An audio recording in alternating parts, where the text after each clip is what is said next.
수준이 높은 개그와 수준이 낮은 개그가 있다는 거 알고 계십니까?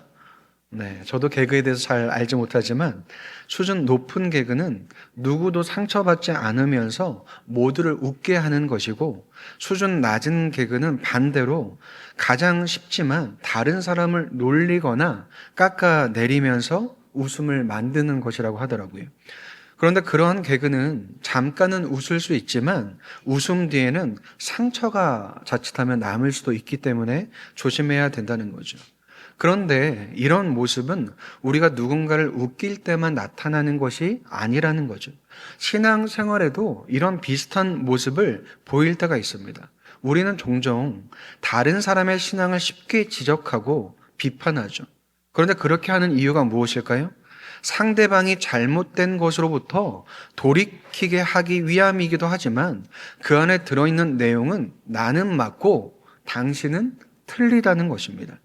자신의 신앙을 증명하는 데 있어서 틀린 것을 말하고 지적하는 걸로 나타내는 경우가 있다는 거죠. 그런데 그것은 건강하지 않다는 것입니다. 참된 믿음은 다른 사람을 낮춤으로써 드러내는 것이 아니라 나를 낮추는 것으로 드러낸다는 거죠. 다른 사람을 정죄하고 비난하는 것이 아니라 오히려 세워주고 살리는 것으로 나타난다는 것입니다.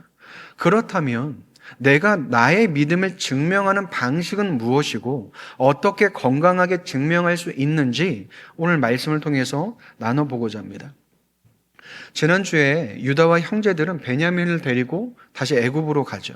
거기서 요셉이 베푸는 잔치에서 참여하고 즐겁게 먹고 마십니다. 그래서 그들이 가졌던 두려움과 달리 오해도 없이 갇혔던 시몬도 풀려나고 너무나 기쁘고 행복한 시간을 애굽에서 보냅니다. 그런데 요셉은 그때 자신의 종에게 뭐라고 말을 하냐면 자신의 형제들이 떠나기 전에 형제들에게 운반할 수 없는 만큼의 곡식을 채워주고 또한 그들이 가져온 돈을 다시 채워줄 뿐 아니라 베냐민의 자루에 은잔을 넣어두라고 이야기합니다. 그래서 아침이 되어서 형제들이 떠나는데 청지기가 불이 나게 쫓아와서 뭐라고 합니까? 당신들이 어찌하여 선을 악으로 갚느냐고 말합니다. 어떻게 내 주인이 쓰는 은잔을 당신들이 훔쳐갈 수 있냐고 말을 한다는 거죠. 형제들이 뭐라고 말하냐면 우리는 결탄코 훔치지 않았고 만약 그것이 발견된다면 그 사람을 죽여도 좋고 우리 모두가 그 애굽 총리의 요셉의 종이 되겠다고 말합니다. 그래서 다 같이 있는 자리에서 자리를 푸니까 어떻게 되었나요? 베냐민 자루에서 은잔이 발견되죠. 그래서 요셉의 형제들이 애굽으로 돌아갑니다. 그리고 요셉 앞에 엎드려서 뭐라고 말하나요? 은잔이 발견되었으니 우리가 다 당신의 종이 되겠다고 말합니다. 그런데 요셉은 뭐라고 말하냐면 그럴 필요 없다. 은잔이 발견된 자만 내 종이 되고 너희는 평안히 돌아가도 된다라고 말합니다. 요셉이 종을 시켜서 베냐민 자루에 자신의 은잔을 넣어둔 이유가 무엇일까요? 아마도 자신의 동생인 베냐민과 더 있고 싶어서 그랬을 것입니다. 그런데 형제들의 반응은 어떠한가요? 우리가 억울하다고 말하는 게 아니라 하나님께서 우리의 죄를 찾아내셨으니 그 잔이 발견된 베냐민뿐 아니라 우리 모두가 당신의 종이 되겠다고 서슴지 않고 말한다는 거죠. 형제들이 하나님을 말할 뿐 아니라 베냐민에게 책임을 미루거나 떠넘기지 않고 우리 모두의 탓이라고 말을 한다는 거죠. 함께 책임을 지겠다고 말한다는 거죠. 요셉을 팔았을 때와 달리 베냐민의 죄가 드러난 상태에서도 형제들은 베냐민을 어떻게 하나요? 포기하지 않고 죄를 저지르지 않은 자신들조차도 함께 책임을 지겠다고 말하고 벌을 받겠다고 말을 한다는 거죠. 여러분, 사실 그보다 쉬운 방법은 베냐민의 잘못이라고 이야기하는 것입니다. 이미 베냐민 자루에서 은잔이 나왔다는 건 명백한 증거죠. 그렇다면 베냐민이 죄를 지었고 그가 훔쳤다고 말하면 자신들은 자유로울 수 있고 아무런 책임을 지지 않아도 됩니다. 여러분, 세상이 잘하는 방법이 그것 아닙니까? 내 일이 아니니까 아니 땐 굴뚝에 연기 날 일이 없다고 해버리는 것입니다. 혹은 어떤 사람이 내가 시켜서 했음에도 불구하고 그건 내가 한 게 아니라 그 사람이 한 거라고 덮어 씌우기까지 하고 꼬리를 자르고 나는 아무런 잘못과 책임이 없다고 말해버리는 게 세상입니다. 그렇다면 하나님께서 교회에게 바라시는 모습은 어떤 모습일까요? 비난이나 판단이나 정죄가 아니라 함께 책임질 그 사람을 찾으신다는 거죠. 동생인 요셉을 팔았던 형들의 모습이 아니라 베냐민을 위해서 함께 벌을 받고 종이 되겠다고 한 그 형들의 모습을 바라신다는 거죠. 그래서 그런 위치와 자리에 이르기를 바라실 뿐 아니라 그 자리에 이르게 하신다는 거죠. 여러분, 함께 책임을 진다는 건 시시비비를 가리지 말고 무조건 덮어놓고 괜찮다고 말하는 것이 아니라 누군가의 잘못과 실수나 연약함을 우리의 책임으로 함께 지는 것을 말합니다. 그렇다면 잘못을 말하지 않는 것이 아니라 누군가의 잘못을 나의 잘못으로 여기는 것, 그리고 함께 책임지는 것이 중요하다는 거죠. 그런데 우리는 그게 잘 안 되죠. 힘들거나 불편하면, 무언가 잘못되면 그것은 내 책임이 아니라 그 사람의 책임이고 그 사람의 잘못이라고 생각하지 나한테는 아무런 잘못이나 책임이 없다고 생각합니다. 그래서 비록 내가 맞다고 말하지 않을지라도 내가 틀린 게 아니라 그 사람이 틀렸다고 말하죠. 그래서 좋지 않은 일이 생겼을 때 제일 먼저 하는 일이 무엇일까요? 그 일의 책임을 물을 사람을 찾죠. 그리고 손가락질하고 원망합니다. 그러면서 얻는 위안이 무엇일까요? 나는 그 잘못 안 했다는 것입니다. 나는 틀리지 않았고 나는 잘못한 게 없다는 얘기죠. 그래서 나에겐 책임이 없다는 겁니다. 여러분, 만약에 우리 안에 어떤 일이 생긴다면 누구의 책임일까요? 다 제 책임일까요? 아니면 그 일을 일으킨 사람의 책임일까요? 아니요, 우리 모두의 책임이고 우리 모두의 잘못입니다. 우리가 교회로 부름받았다는 것은 하나의 공동체와 하나의 지체라는 거죠. 여러분, 어디를 다치거나 아파 보신 적 있을 것입니다. 그러면 거기만 아프던가요? 온몸이 다 아픕니다. 신경이 연결되어 있기 때문에 그렇다는 거죠. 하나의 몸이기 때문에 다치거나 아픈 데만 아픈 게 아니라 온 몸이 아픕니다. 몸만 그럴까요? 여러분, 부부 관계도 그렇죠. 여러분, 부부 싸움에서 혹은 한 사람이 너무나 힘든데 다른 배우자가 희낙낙거리면서 즐거울 수 있을까요? 아니면 가족 중에 한 명이 너무나 힘들고 어려운데 나머지 가족들이 나는 즐겁다, 나는 행복하다 라고 살 수 있을까요? 그럴 수 없습니다. 왜 그럴까요? 연결되어 있기 때문에 그렇다는 거죠. 내 몸이 아닐지라도 한 가족으로 하나의 부부로 연결되면 그럴 수밖에 없다는 거죠. 그렇다면 여러분, 교회도 마찬가지여야 되지 않을까요? 누군가 아프거나 힘들면, 누군가 잘못을 하고 실수를 하면 힘들든지 말든지, 혹은 당신이 저질렀으니 당신이 책임져라고 하는 것이 아니라 하나이기 때문에 함께 아파하고 함께 책임지는 일이 우리에게 맡겨졌다는 거죠. 그래서 로마서에서 뭐라고 말하나요? 즐거워하는 자들과 함께 즐거워하고 우는 자들과 함께 울라고 이야기합니다. 20년 전에 나온 영화인데 저도 그 영화를 끝까지 다 보지 못했고 짧은 영상으로 봤습니다. 남자 주인공의 어머니가 그를 낳다가 세상을 떠나고 아버지는 이제 아내를 잃은 슬픔 때문에 오랫동안 마음의 문을 닫고 삽니다. 그래서 남자 주인공은 부모로부터 따뜻한 사랑을 받지 못하고 자랍니다. 그래서 어떻게 되냐면 사람들과 가까워지는 법을 배우지 못하고 혼자 살아갑니다. 직장에 취업했고 일도 성실히 하고 열심히 하지만 사람들과 친해지지 못한다는 거죠. 그런데 어느 날 그 사람이 어떤 일을 하냐면 인터넷에서 사람 크기의 인형을 주문하고 그를 사람처럼 대하고 살아갑니다. 그래서 그 형과 형수가 정신과 의사를 찾아가서 이 남자 주인공을, 자기 동생을 어떻게 해야 되는지를 물어봅니다. 그랬더니 그때 정신과 의사가 뭐라고 말하냐면 그가 그렇게 행동하는 게 정신 이상이 아니라 감당하기 힘든 현실 때문에 그것을 스스로 치유하기 위한 무의식적인 반응이라고 이야기해 줬습니다. 그래서 그가 잘못됐다고 하는 게 아니라 그 과정을 통해 회복할 수 있도록 도와주라고 이야기합니다. 그런 다음에 어떤 일이 일어났을까요? 형과 형수뿐 아니라 마을 사람들이요, 그 인형을 실제 사람처럼 대해줍니다. 그래서 남자 주인공이 인형을 가지고 교회를 가고 자원봉사를 가고 모임을 가도 사람들은 그를 받아줄 뿐 아니라 그 인형을 사람처럼 대해준다는 거죠. 그러다가 남자 주인공이 어떻게 되냐면 그 인형이 병들어 죽게 된다고 생각을 하기 시작합니다.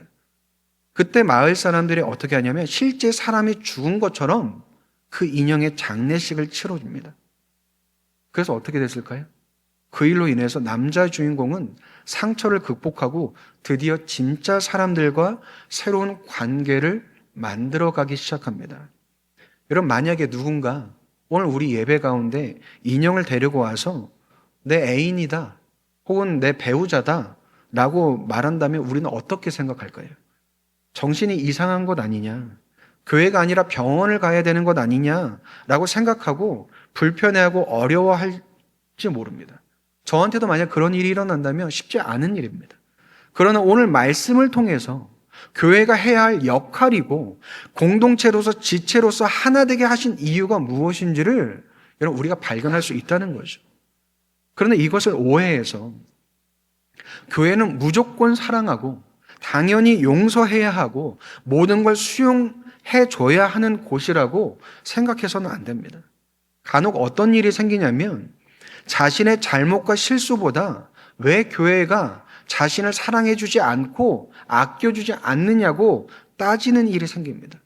교회면 당연히 사랑해주고 아껴줘야지 왜 내가 잘못하고 내가 실수한 것을 뭐라고 하느냐라고 말하는 사람들이 있습니다. 여러분, 교회에서는 사랑을 받는 것이 권리가 아니라 사랑을 하는 것이 권리입니다. 지체에게 사랑을 요구하는 것이 먼저가 아니라 실천하는 것이 먼저라는 거죠. 하나님께는 가장 먼저 사랑을 요구할 수 있습니다. 그러나 교회는 사랑을 먼저 요구하는 게 아니라 사랑을 하는 것이 먼저라는 거죠. 여러분, 교회로부터 자신의 잘못과 실수에도 불구하고 사랑을 받기만을 원하는 그 사람은 과연 교회와 공동체를 사랑하는 사람일까요? 자신의 잘못과 실수 때문에 혹은 자신의 죄 때문에 공동체와 지체들이 얼마나 힘들어하고 어려워하는지는 알고 있을까요? 그리고 또 이런 경우도 있습니다. 자신이 중요하게 생각하고 주장하는 것을 교회가 받아들여줘야 한다고 말하는 경우도 있죠. 교회라면 당연히 성도가 말하는 것을 받아들여주고 맞다고 해줘야 되고 함께 해주고 사랑해줘야 되는 거 아니냐, 이렇게 해야 하고 저렇게 해야 하는 것이 아니냐라고 말하는 경우도 있습니다. 그렇다면 그 사람은 다른 지체가 말하는 모든 것을 그대로 받아들여 줄 수 있을까요? 그뿐 아니라 한 사람에 의해서 혹은 몇 사람에 의해서 교회가 좌지우지 되는 건 건강하다고 생각하십니까? 여러분, 하나님께서는 그 교회에 주신 역할이 있고 책임이 있을 뿐 아니라 과정이 있고 순서가 있습니다. 그렇다면 누군가 말하는 것이 바른 것이라고 할지라도 그 교회와 공동체에게 지금 그것을 다루게 하시는 때가 아닐 수도 있다는 거죠. 그렇다면 어떻게 해야 되는 것일까요? 방금 말한 것처럼 잘못된 예외가 아니라 혹은 정죄나 판단이나 비난하는 자리가 아니라 책임지는 자리에, 돌보는 자리에 함께 서야 한다는 거죠. 누구는 사랑을 하기만 하고 누구는 사랑을 받기만 하고 혹은 누구는 말하기만 하고 혹은 누구는 듣기만 하는 게 아니라 모두가 다 같이 책임을 져야 하는 것입니다. 하나님께서 교회를 사랑하신 것처럼 교회인 우리가 서로를 사랑할 수 있는 곳이 바로 이 교회라는 거죠. 내가 하나님과 이어져 있다면 교회와도 이어져 있다는 것입니다. 요셉을 판 형들이 아니라 베냐민을 책임진 형들의 모습이 바로 우리의 모습이어야 하고 교회의 모습이어야 한다는 거죠. 여러분도 그런 교회 다니고 싶지 않으십니까? 우리 교회가 그런 교회 되기를 바라지 않으십니까? 그렇다면 내가 그런 지체가 되는 것이 그런 공동체를 만드는 것이고 그런 공동체가 바로 그런 교회가 되는 것입니다. 하나님께서 우리 각 사람을 모으셔서 그런 교회로 만들어 가시고 지어 가신다는 거죠. 여러분, 그래서 우리는 교회를 다니는 사람들이 아니라 교회로 지어져 가는 사람들입니다.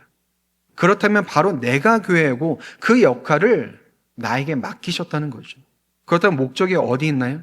내게 맡기신 그 역할과 책임을 통해서 지체를 세우고 공동체를 세워 나가야 한다는 거죠.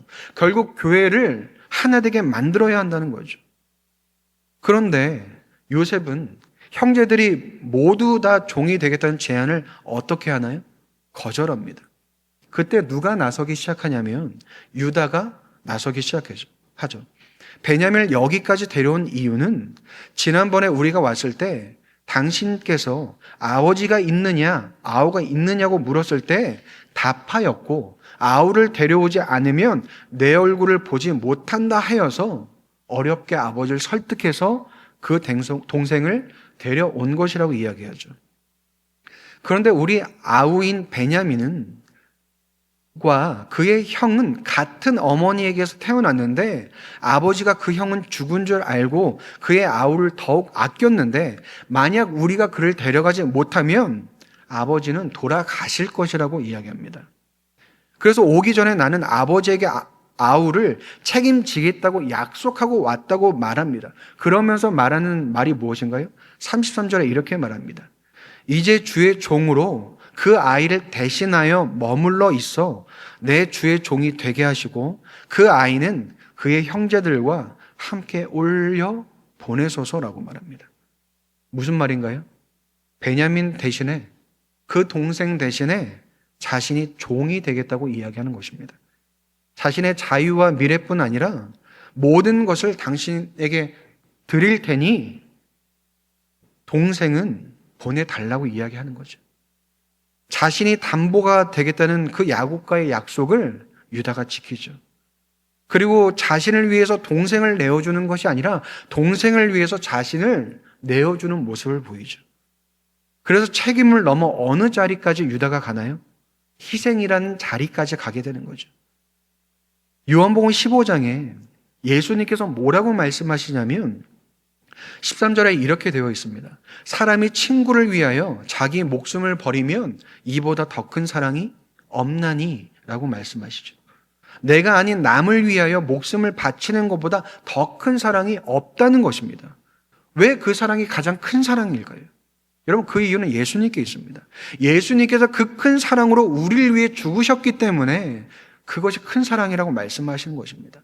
그래서 방금 말씀 앞에도 연결해서 읽으면 이렇게 되어 있습니다. 12, 13절에 내 계명은 곧 내가 너희를 사랑한 것 같이 너희도 서로 사랑하라 하는 이것이니 사람이 친구를 위하여 자기 목숨을 버리면 이보다 더 큰 사랑이 없나니 라고 말씀하고 계시죠. 내가 너희를 사랑한 것 같이 라고 말씀하시죠. 예수님께서 나를 위해 자신의 생명을 십자가에 내어주신 것을 말합니다. 그 큰 사랑을 받은 것이 바로 나라는 거죠. 그 큰 사랑을 내가 베풀거나 흘려보내기 전에 확인해야 될 것은 그 큰 사랑을 내가 받았다는 사실입니다. 그 사랑이 얼마나 큰지, 얼마나 놀라운지를 여러분 느끼고 계십니까? 유다가 베냐민을 위해 대신 죽어준 것은 아니지만 자신을 내어준 것은 예수님과 연결됩니다. 지난주에 담보가 되겠다는 것도 연결되지만 이제 희생의 자리에 서 있는 그의 모습은 더욱 깊은 연결을 갖는다는 거죠. 왜냐하면 예수님의 사랑은 말로만 우리에게 전해진 것이 아니라 역사 속에 실제로 물과 피를 십자가에 흘림으로써 전해졌기 때문이라는 거죠. 여러분, 예수님께서 나를 위해 죽으셨다는 얘기, 십자가를 지셨다는 이야기 교회 다니면서 수도 없이 들어보셨을 것입니다. 그런데 그것이 나에게 유효하신가요? 예수 그리스도가 나를 죽어주셨다는 것이 나한테 실제적인 일입니까? 아니면 성경에 써있는 혹은 교회가 말하는 내용입니까? 예수 그리스도의 죽음이 그리고 그 희생이 내게 실제적인 것이 되지 못하면 여러분, 우리는 구원의 감격과 복음의 능력으로 살아갈 수가 없습니다. 왜 그런가요? 모든 것이 죄인인 나를 위해 죽으신 놀라우신 은혜로 시작되는 것인데 그것이 없는데 어떻게 구원이 감격이 되고 복음의 능력으로 여러분 살아갈 수 있겠습니까? 나하고 예수 그리스도는 아무런 상관이 없는 일이 되어버립니다. 여러분, 예수를 믿는다는 말이 무엇인가요? 말 그대로 예수를 믿는다라는 말로 끝나는 건가요? 그렇지 않습니다. 예수 그리스도를 믿는다는 것은 예수님의 죽음과 부활을 믿는다는 이야기죠. 내 죄를 위해서 죽으신 것과 그가 부활하신 하나님이심을 믿는 것이 예수를 믿는다는 것입니다.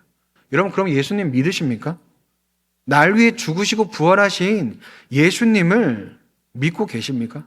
그렇다면 예수님의 죽음과 부활이 내게 어떤 것이 됩니까? 나한테 어떤 감격이 있고 어떤 능력이 되고 있습니까? 여러분, 우리는 너무나 쉽게 구원의 감격을 잃어버리고 잊어버리고 삽니다. 그래서 복음의 능력으로 내 삶을 살아가지 못하죠. 여러분은 예수님과 어떤 관계를 맺고 살아가십니까?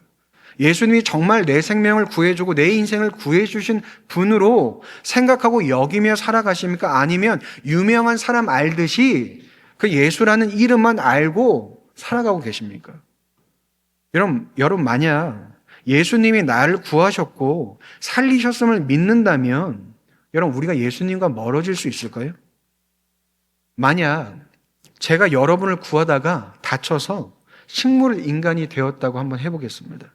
그런데 기적적으로 다시 깨어났다면 여러분은 어떻게 하시겠습니까? 당장에 찾아가지 않으시겠습니까? 평생토록 연락하지 않으시겠습니까? 날마다 연락은 하지 못하더라도 그 관계가 끊어지지 않도록 여러분 살지 않으시겠습니까? 예수님께서 나를 위해 죽으시고 끝났다면 몇천 년 전에 죽으신 분과 어떻게 연락을 하며 살아가겠습니까? 그런데 부활하셔서 지금도 나와 함께 하시고 나의 예배를 받으시고 나의 찬양과 기도를 받으신다면 그 예수님을 만나기를, 예배를 통해서 찬양과 기도를 통해서 예수님과 연결되기를 여러분 간절히 바라지 않겠습니까? 그런데 예수님을 믿음에도 교회를 다님에도 불구하고 예수님과 이어져 있는 것이 아니라 끊어져 있는 사람이 너무나 많습니다. 예수님을 알지만 깊이 알지 못하고 예수님의 사랑도 알지만 깊이 누리지 못하는 사람들이 너무 많다는 거죠. 여러분, 왜 이런 현상이 생기는 걸까요? 사실론만 받아들였기 때문에 그렇습니다. 그 사실이 관계까지 연결되지 못했기 때문에 그렇습니다. 그 말은 이루 말할 수 없는 예수 그리스도의 사랑이 나의 관계까지로 연결되지 못하고 그냥 나를 살리셨던 그 사실, 그 문장 하나만으로 끝났다는 거죠. 여러분, 모르는 사람이 아니라 아는 사람이 날 위해 죽었다는 것은 사실일 뿐 아니라 그의 관계가 담겨져 있죠. 사랑과 희생과 헌신과 눈물과 기대와 소망이 관계 안에 들어가 있는 것입니다. 여러분, 지나가는 사람이 나를 구해주는 게 쉬울까요? 아는 사람이 나를 구해주는 게 쉬울까요? 아는 사람이 구해주는 게 쉽습니다. 그 관계가 깊을수록 더욱 그러하죠. 그렇다면 그 안에는 단순히 아니까, 사이가 깊으니까 구해줘야 한다는 생각만 있을까요? 아니요. 구해주기 전까지의 수없이 많은 고민과 어려움이 있었을 것입니다. 그럼에도 구하기를 선택했다면 그 안에는 사랑과 희생뿐 아니라 그의 모든 것이 담겨져 있다는 거죠. 이보다 더 큰 사랑이 없다는 것을, 내가 예수 그리스도가 나를 사랑하신 것 안에 그 모든 것이 담겨져 있다는 것을 안다면 여러분, 과연 단 하루라도 잊고 살 수 있을까요? 그리고 내 감정 따라 혹은 내 상황이나 형편 따라 그 사랑이 어느 날은 약해졌다가 어느 날은 강해졌다가 할 수 있을까요? 여러분, 그 사랑은 변하지 않습니다. 이미 나를 위해 이미 주어졌다는 것이죠. 그렇다면 여러분, 우리의 모든 믿음은 어디에 맞춰줘야 될까요? 예수 그리스도에게 맞춰줘야 되는 거죠. 예수 그리스도 관계와에 맞춰줘야 되는 겁니다. 그래서 내가 다시 산 인생이라는 기쁨과 감격이 있을 뿐 아니라 예수 그리스도와 함께 날마다 살아갈 수 있음이 내 능력이 되어야 되는 거죠. 여러분, 이것이 복음의 능력이라는 거죠. 제가 이 얘기를 왜 장황하게 할까요? 사랑도 희생도 책임도 여러분, 우리 자신한테서 나오지 않습니다. 예수 그리스도로부터 비롯된다는 거죠. 예수 그리스도의 사랑과 희생이란 단어나 말이 아니라 그것이 실제가 되었을 때 비로소 나한테서 나타날 수 있기 때문에 그렇습니다. 물론 예수님 없이도 사랑하는 사람이 있고 희생하는 사람이 있습니다. 그 자체도 소중하고 가치가 있지만 엄밀히 말하면 그것은 그 사람의 노력이고 그의 열심입니다. 만약 예수 그리스도를 믿는 내가 예수님과의 관계 없이 살아간다면 그런 것을 나타내기도 힘들 뿐 아니라 나타낸다고 해도 그것은 내 노력이고 내 의가 될 수밖에 없다는 거죠. 그리고 그조차도 원래 사랑과 애정이 많고 희생과 헌신이 몸에 배어있는 사람은 그렇게 할 수 있지만 그렇지 못한 사람은 그렇게 할 수도 없을 뿐 아니라 그렇게 살라는 이야기를 듣는 것만으로도 지칩니다. 그래서 예수 믿으면 착하게 살아야 된다. 원수를 사랑해야 한다. 섬겨야 한다라는 이 모든 말이 족쇄처럼 압박과 부담으로 느껴지죠. 그런데 예수 그리스도의 사랑을 알고 내가 무언가를 잘하거나 자격이 있어서가 아니라 그 큰 사랑이 은혜로 주어졌다는 것을 깊이 누리기 시작하면 가능해지기 시작하죠. 무엇이 가능해질까요? 사랑과 희생이 그리고 책임이 가능하다는 거죠. 내가 가능한 것이 아니라 내 안에 주신 예수 그리스도의 사랑과 은혜가 나를 이끌고 간다는 거죠. 그러한 사람들이 모여서 공동체를 이루고 교회를 이루는 것입니다. 그래서 교회를 뭐라고 말하나요? 예수 그리스도를 믿는 사람들이라고 말하는 것입니다. 그 사랑과 은혜를 누리고 나누는 사람들이 교회라는 거죠. 그렇다면 베냐민을 책임지는 형제들의 모습과 책임을 넘어서 희생의 자리까지 나아간 유다의 모습은 우리 자신에게서 말미암는 것이 아니라 내 안에 계신 예수 그리스도와 예수 그리스도의 관계로부터 말미암는다는 거죠.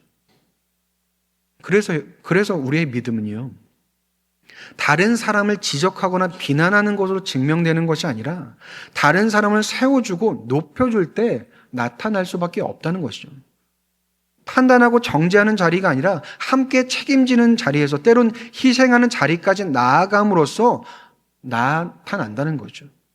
여러분, 내 안에 예수 그리스도가 계시고 예수 그리스도의 사랑과 은혜가 있다면 여러분, 나한테 어떤 모습이 나타나겠습니까?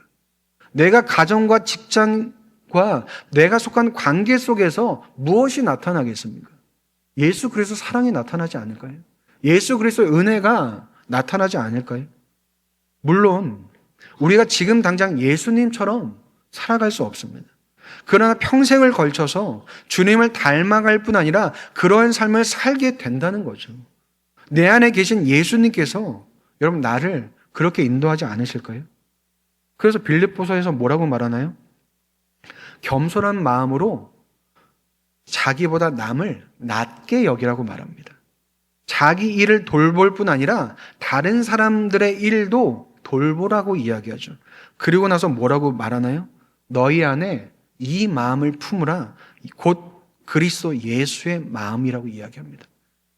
우리의 힘과 노력으로 착하게 살아라, 남을 돌보라고 말씀하시는 것이 아니라 우리 안에 계신 예수님의 마음을 갖고 살라는 것입니다.